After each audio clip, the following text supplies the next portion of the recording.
Having grown up just steps from Kendall Square, I can tell you firsthand that Cambridge has come a long way from its old manufacturing days to being one of the world's most innovative cities. The Cambridge Chamber of Commerce is proud to recognize several innovative visionaries that call Cambridge home. These large and or small businesses, educational institutions, and nonprofit agencies are having a big impact in Cambridge and beyond. The impact is both local, helping one person at a time, and global, advancing life-changing solutions to some of the world's most pressing challenges. Now let's hear from the visionaries that we are honoring.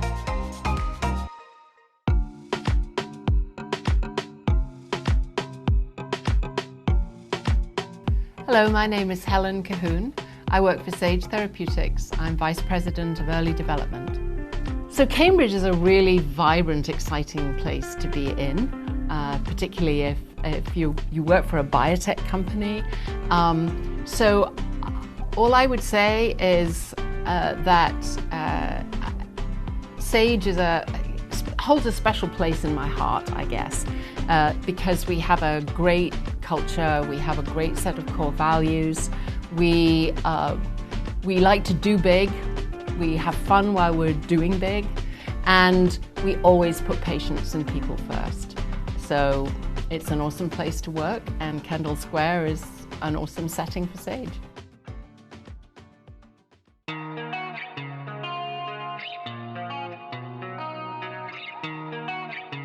Hi, I'm Akshay Vaishnav. I'm the President of Research and Development at Alnylam Pharmaceuticals. We at Alnylam work with RNA interference.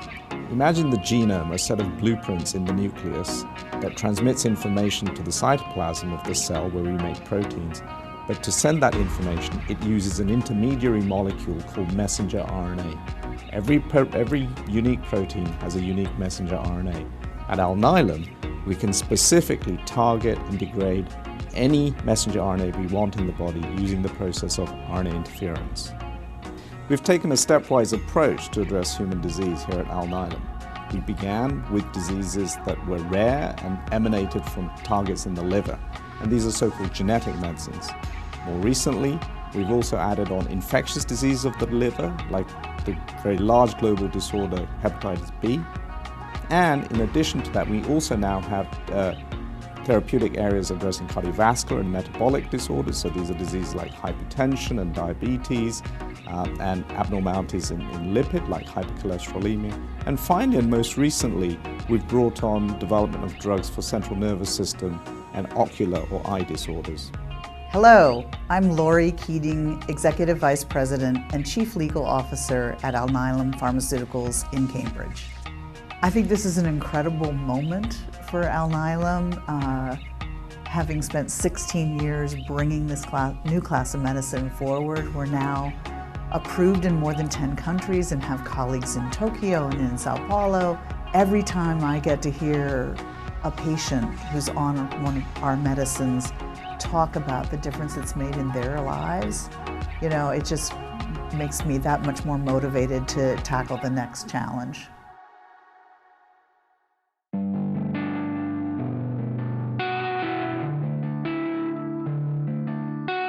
My name is Betsy Boyle. I'm with the Lemelson MIT program. Last year, we answered an RFP for an operator for the Foundry building. So the Foundry, which is going to be run by the Foundry Consortium, is intended to be a STEAM center, and STEAM is STEM plus arts. I'm Catherine Shozawa, Director of Community Engagement and a visual artist. I work at Leslie Art and Design. The Office of Community Engagement at the College of Art and Design at Lesley University is a socially engaged art and design initiative that connects the college and the Lunder Art Center to communities in Cambridge, Somerville, and Greater Boston. Hi, my name is Amy Green-Dinas. I am the Dean of the College of Art and Design at Lesley University. The Foundry Project has the ambition to support entrepreneurship and job creation, job pipeline. And it is critical for artists and designers to be provided a springboard. And I think that the way this framework has been developed through a variety of different nonprofits organizations that share the same vision create this type of framework to happen. I'm Stephanie Couch, the Executive Director of the Lemelson MIT program. The city and the Cambridge Redevelopment Authority are both putting dollars in to renovate the building. It will have a first floor of shared spaces, including a flexible performance theater, multiple maker spaces, places for artists, a cafe. So it'll have a little bit of everything for everyone. I don't know of another space like this anywhere in the US where we're combining both STEM, the arts, and performances, and I'm proud to be part of this community.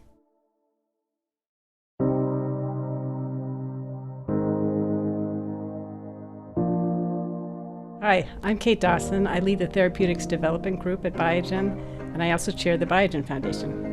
And I'm Mike Dombach. I'm the corporate treasurer at Biogen, and I am a director on the foundation as well. STAR stands for Science, Teacher Support, Access, and Readiness.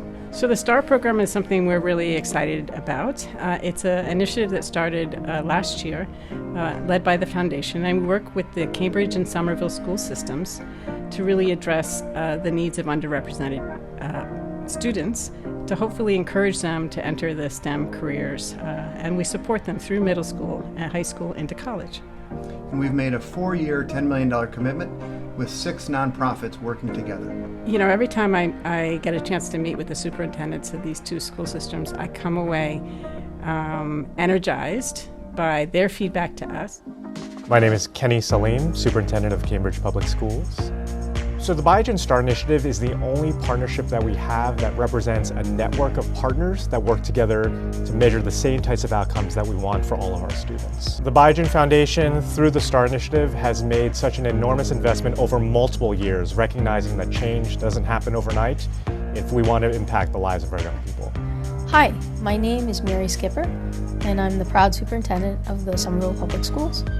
Really, when I think about it, the global impact that something like the STAR Initiative will have in the way that it's preparing our students with 21st readiness to go out and contribute in a global way is something that in the Somerville Public Schools and the Cambridge Public Schools, we wouldn't necessarily be able to do as quickly and as impactful as we're able to do through the STAR Initiative.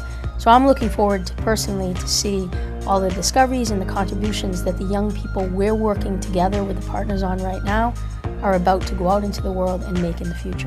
And that's really all because of the STAR Initiative and Biogen Foundation's work.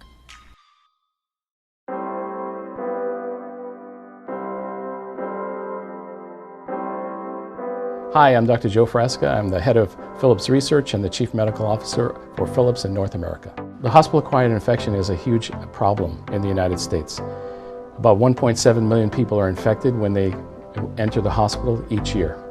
And of those, over 100,000 die from that infection. At Philips, we took 2 emerging technologies and combined them to help solve the problem of hospital-acquired infections. Over the course of the last few years, the ability to obtain a genome sequence from a bacteria has become actually cost-effective.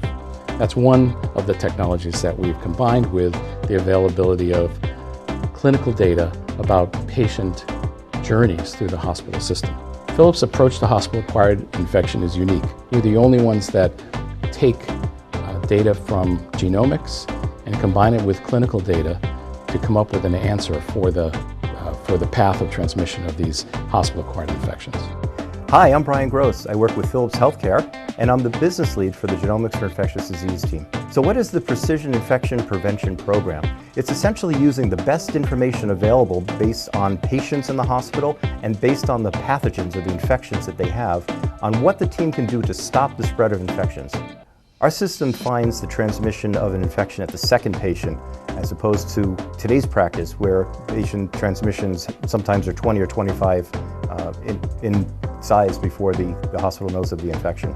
So the IntelliSpace Epidemiology software solution really helps hospitals take action with very little time after an infection occurs in the hospital. It's a significant improvement from current practice, and it's a combination of research, clinical, and product development that happened right here in Cambridge.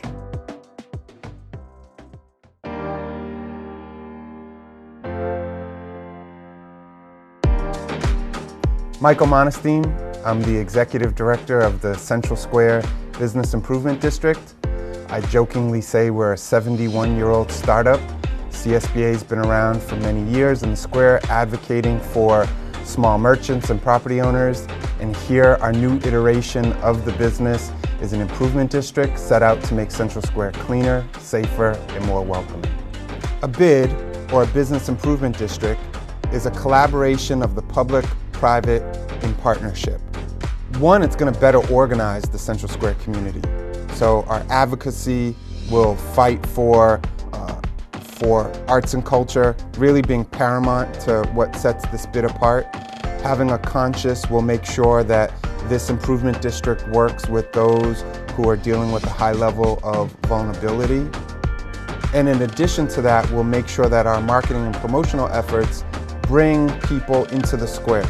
First, those 4 abutting historic neighborhoods. Second, the greater Cambridge. Third, the greater Boston, to shop and eat at these stores to make sure that our local merchants thrive. And I hope that the work we do over the next few years with the Business Improvement District will just double down on that and help place keep and place hold Central Square. That's a place that's near and dear to me and many.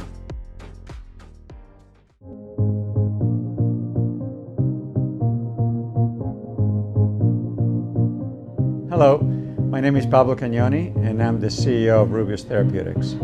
There is no other company in the world that can engineer and manufacture red cells into medicines. The first clinical trial is for patients with phenylketonuria.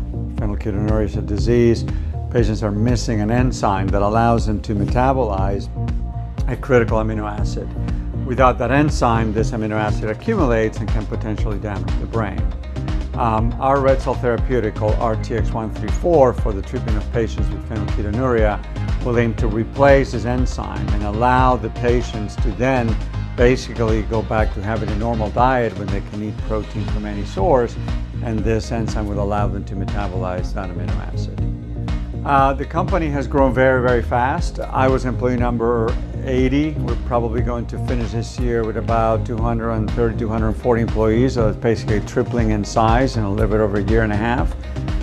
We've also acquired last year a manufacturing facility in Rhode Island, which we're rapidly rebuilding in order to manufacture red cells. We'll have that up and running in the second half of next year. So the company has dramatically grown both in size and scope over the last 2 years. This is a unique environment for biotech, as you know. I mean, within just a few block radius here, you can interact with a number of different companies and academic institutions that can potentially be excellent collaborators.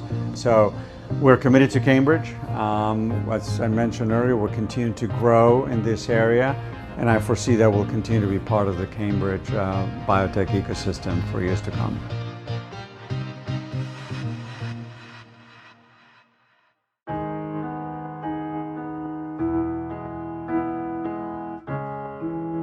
Hi, I'm Ed Fritsch, president of the Fritsch Foundation and co-founder of Accelerating Cancer Immunotherapy Research, ACIR.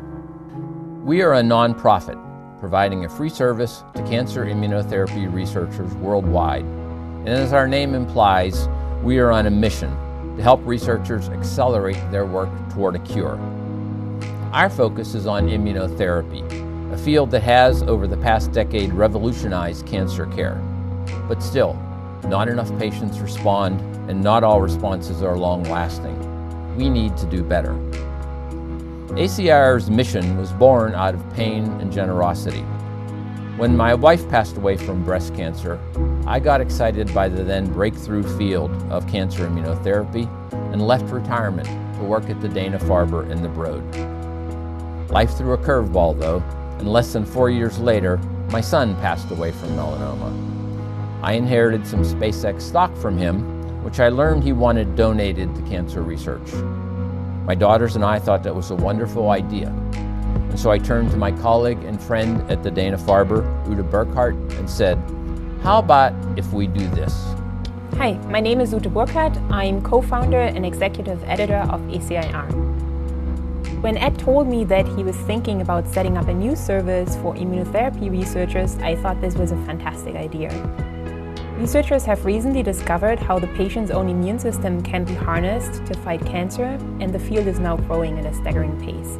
Keeping up with all the new advances is a very time-consuming task, but vitally important to stimulate creativity and innovation. Our motto is fighting cancer by sharing knowledge, and we summarize major findings that have been reported in the scientific literature and at meetings in an easy-to-digest format to help researchers stay up to date. ACIR and soon UCIR are very personal to me, a living legacy to my son and in memory of my wife. But they are also for everyone. Uta and I both worked at Dana-Farber doing research, while every day seeing the patients who the research helps. An extremely motivating environment. We want to make a difference.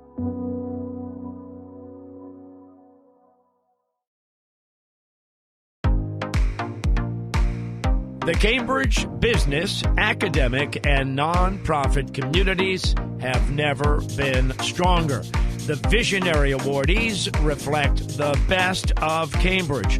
They represent our city's dedication to creating a strong quality of life for all who live, work, and/or play in Cambridge, and its passion for advancing cutting-edge innovation and discovery.